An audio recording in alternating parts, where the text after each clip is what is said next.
就感觉每一集都很好玩，只要是每一集做的都很开心的，有一种那种创作的那种快感。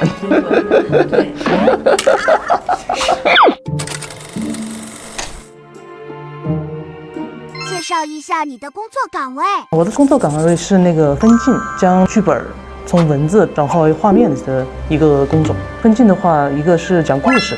一个是我们在那种画面构成上面新的一些尝试，不会去局限于这个画面。动画里有非常多的高燃名场面，在战斗戏方面有什么特别的想法设计？这一次我们是大量的采用了3D 的一些技术，画面表现上的话，可能不会太拘泥于2维的一个静态的画面。战斗方面的话，会更多考虑一些画面和剧情的融洽上面。其实鬼灭更难的还是文戏，比如说最后一集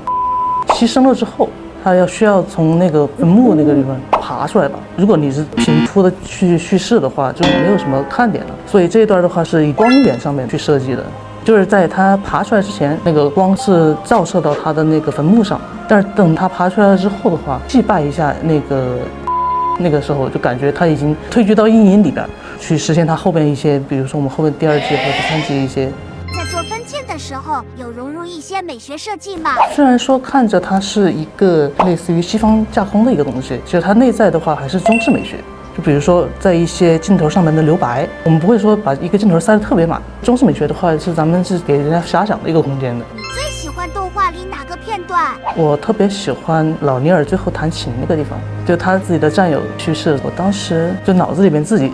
构思了一小段那个旋律，然后就想着那个画面配上那个旋律，就是